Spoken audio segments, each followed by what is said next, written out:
Y'all ready for this? All right, y'all. Why America sucks at everything. America is the greatest country on earth, the strongest, the richest, the most powerful country on earth. As an American, I'm sure you've heard that roughly 135 times a year. 235 if you go to public school. All right, so we all this video sounds like it's gonna be already a lot of satire in it, but all right, man, let's see what's happening. 335 if you go to a Christian academy. We're told that Americans have the best lives of any people in the world, that we have low taxes, small government, and the highest living standards on earth, and most inaccurately, that we're the freest. Well, it is partly true. America that's my boy right there. the richest country, not just in the world, but in the history of the world. It's really hard to comprehend just how rich we are.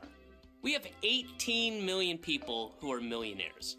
American households own about $100 trillion in wealth, an almost unthinkable amount of money. Okay, so America is the richest country ever. But there's a curious paradox. Most Americans actually have a much worse standard of living than people who live in poorer countries like Germany or Finland or Britain. But how can that be? That shouldn't make any sense. Right. Well, here's the shitty deal. Americans get significantly worse services because our tax dollars don't fund them. So, of course, our services are worse, and thus we enjoy less happy lives than people who live in the aforementioned countries. Not that difficult a concept to conceive, really. You get what you pay for, said the cartoon dog to the other. How many times you've heard that? You know what I'm saying? Like, you get what you pay for. I mean, shoot, man. If you saw the conditions of my last apartment before I got married, yeah, it's definitely you get what you pay for. It's like, of course it's all bills paid, but it shouldn't be trash, you know?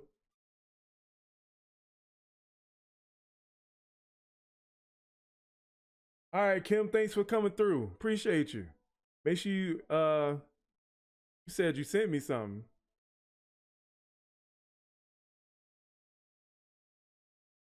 Other cartoon dog. And while you might think the reason American tax dollars don't fund as many services is because we pay lower taxes than other countries, right? That's not even true. When you add federal, state, local, and sales taxes and include other costs and services that our taxes don't cover but other countries' taxes do, like our uniquely high health insurance premiums, you'll find that Americans actually give away more of their wages than most of the developed world. For example, wait a minute. So yeah, of course. So we got all those. So I know we pay a lot of taxes, but if we talking about just pure sales tax, like that's just one. But there's a lot of other taxes that sometimes we fail to like kind of acknowledge in the whole scope of everything. Oh, thank you, Kim.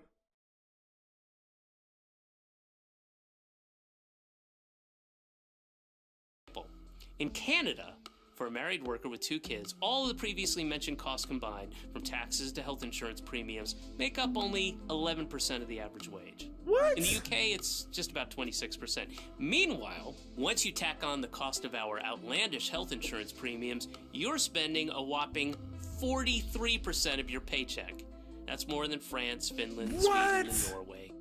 In real reality, Americans keep much less of what we own than in other countries. Right. In other countries, their government takes a bit more tax, but then gives that money back to their citizens in the form of health care or job support, or a general safety net for all vulnerable citizens, no matter. And now that's exactly what we talked about in the American Compare video, is that when, you know, you may say more sales tax, but their government actually pours back into pretty much like their society. So it's like plus health care, plus job support, general safety net for all vulnerable citizens. We talked about, you know what I'm saying, getting paid sick time, maternity leave for up to 3 years for women up in other countries.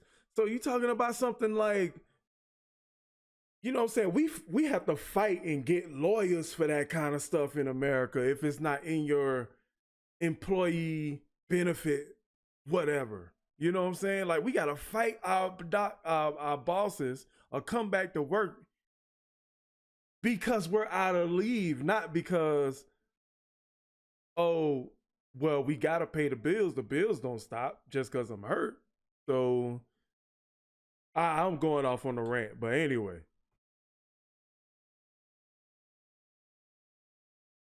Or job support, or a general safety net for all vulnerable citizens, no matter how dusky they are. So what do Americans get for the money we pay in? Well, sure, we get a crumbling infrastructure, shameful homelessness, and millions of hungry, neglected children, but we also get some of the worst services in the developed world. Right. Again, our healthcare. American healthcare is simultaneously the most expensive, the least efficient, and the least effective healthcare system in the developed world. Hey, the devil's trifecta. And in exchange for this extremely expensive, inefficient healthcare system, what do we get? Well, we get some of the worst health outcomes in the developed world. Right. We have fewer hospital beds per capita than people in Turkey or Brunei. Americans have a lower life expectancy than people in Lebanon or Cuba. And in the Mississippi Delta and much of Appalachia, life expectancy is lower than in Bangladesh. What? In fact, in 2017, the United Nations sent a commissioner to West Virginia to document what he saw, and he described, quote, third world conditions of absolute poverty, unquote. We even have a higher infant mortality rate than people in Russia and Serbia. In higher infant mortality rate? I wonder if he include abortion in that. Every single metric, America does worse across the board. So why is healthcare so expensive? Because it's so complicated. You have to look for in-network physicians, schedule an established care appointment, beg for coverage from your insurance company that couldn't care less about you. Right. And that's if you're lucky enough to have good insurance. Compare that to Britain and all of those other evil, socialist-like countries where it's simple. Public hospitals provide free treatment to people who need it. That's it. I'll repeat that. Public hospitals provide free treatment to people who need it. And here's the best part. Even though Britain offers healthcare for free, their system is actually a lot cheaper to run than ours. Per capita healthcare spending in the US is almost 3 times what it is in Britain, and almost 5 times what Canadians spend. Wow. In fact, Americans spend the most per person of any country in the world for healthcare. Wow. But the free market is more efficient, you screech. But in America, private systems often aren't efficient at all. Private drug companies have an incentive to charge whatever they can get away with for pharmaceuticals. In Canada, a carton of insulin costs about $20. In the US, it costs breaking the pocket, and with bro. private insurance companies footing the bill, hospitals have an incentive to get as much money out of patients as possible too. Right. In 2015, the average cost of an MRI scan in the US was $1,119, but it was only $215 in Australia. Spain, about $181. And our healthcare system is so inefficient that we spend over 1/3 of our cost on administration. The United States spends significantly more on administration than we spend on preventative or long-term healthcare. That's just not smart. Okay, we get it. We all know that American healthcare is so much more expensive, you say, but that's the cost of having the freest freedom in God's favorite country. Well, guess what? Medical procedures that are totally free in Britain, like giving birth, cost tens of thousands of dollars in the United States. Yep. I mean, you want to talk about the cost of freedom. Sadly, because of these high costs, Americans often avoid going to the doctor, something almost half the population say they do. With shoddy or non-existent health insurance, Americans will wait until their conditions force them into the emergency room where treatment is far more expensive. Right. Again, not a smart system. Right, because if we wait till conditions are absolutely dire, then it forces the healthcare official not to just keep us sitting in the lobby all the time. But that's crazy. That's crazy, bro. $1,000 MRI is only $215 in Australia. Come on now, but who really is breaking our pockets, bro? Who really breaking our pockets? Let's go.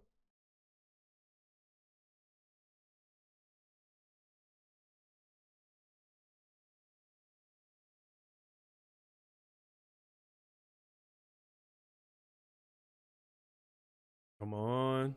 Quite often, they end up putting off medical visits and dying. Susan Finley, a 53-year-old Walmart employee in Colorado, got pneumonia and took 1 day off of work beyond what Walmart's policy allows.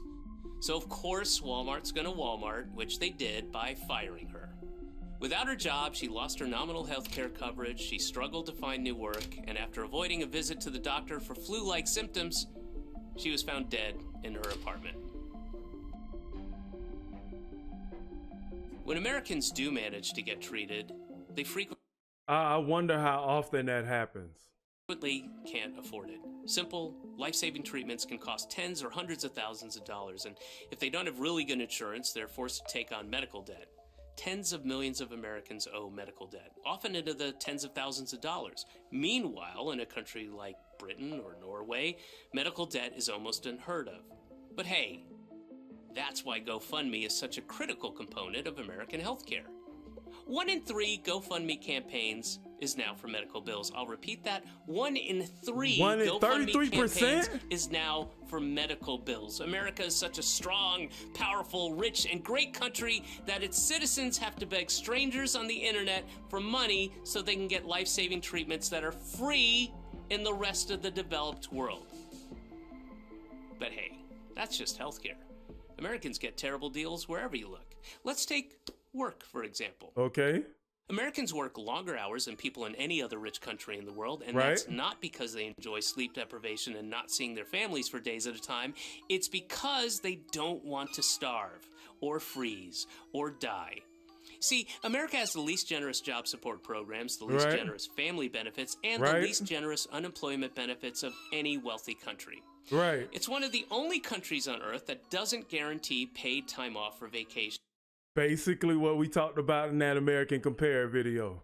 It doesn't even help provide paid time off for parents who just had a child. Okay, so for the post office, for my job, they offer FMLA.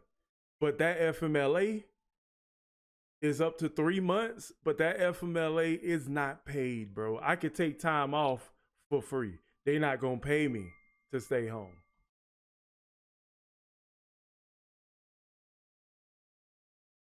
Child. And it's not coincidental that we're also one of the most hostile countries to workers' rights. America has one of the lowest unionization rates in the entire world. Maybe this deprivation, our refusal to give people the means to lead a good, dignified life commensurate with how rich our country is, can explain a bit of what we've seen in the United States over the last few decades. Right. Fraying communities, rising rates of depression and suicide, huge numbers of deaths from drug overdoses. These so-called deaths of despair, suicide, drug overdoses, alcoholic liver disease, they're one big reason why American life expectancy has actually started to decline over the last few years. And with such poor conditions, it's not a surprise that poverty is so rampant in the United States. Yeah. America devotes a smaller percentage of spending on social welfare than any other industrialized economy because, say it with me, socialism is evil. It's evil. Go to Denmark and try telling those happy, healthy families enjoying their paid vacation that their system of government is evil. Guess what? I guarantee they'll know you're an American.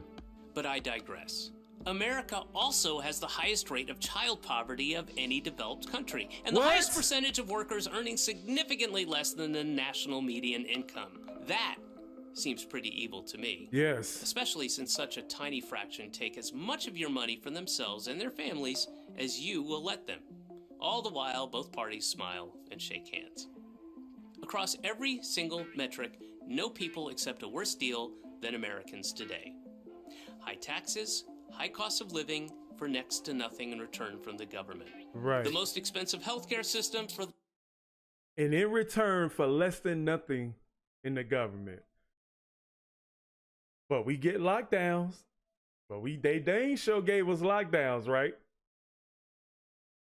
They take taxes from us and create bills or create legislators that have no benefit for the people. All this stuff is done under the table. Give us a distraction. They doing something over here. give us a distraction. They doing stuff over here. Nobody objects to what's going on because most of the time nobody knows what's going on.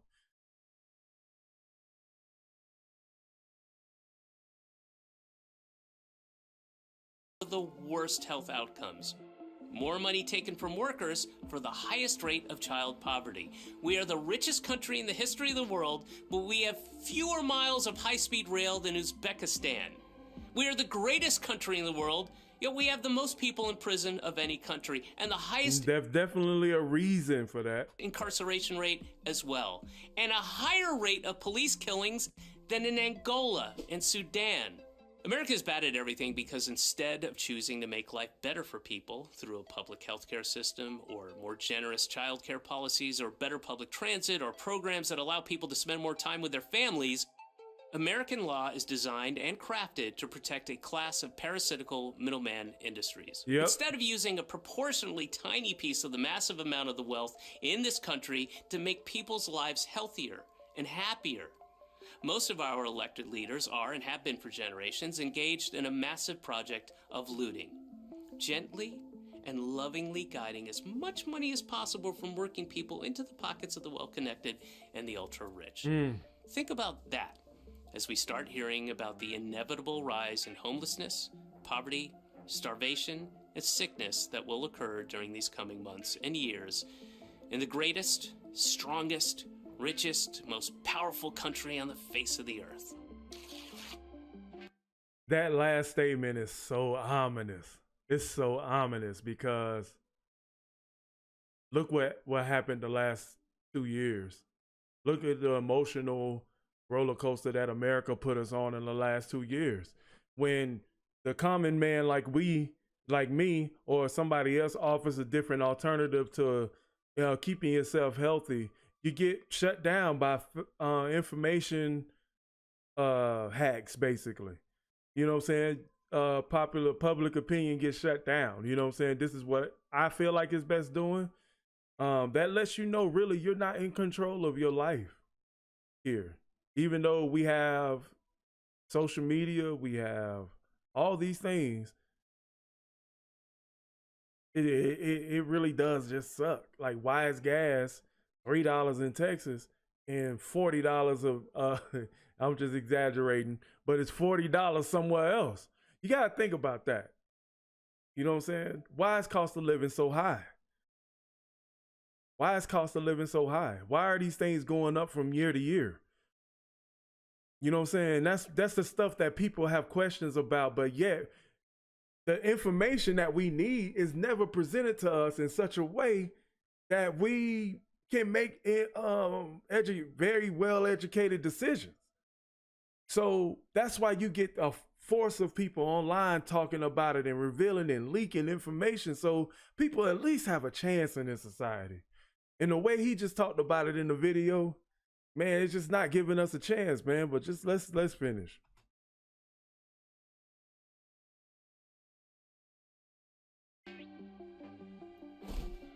I'm David Cross for the Gravel Institute. Shout out to you, David. And my thing is like, why are we giving our money to countries that we ain't even a part of this? This ain't even our business.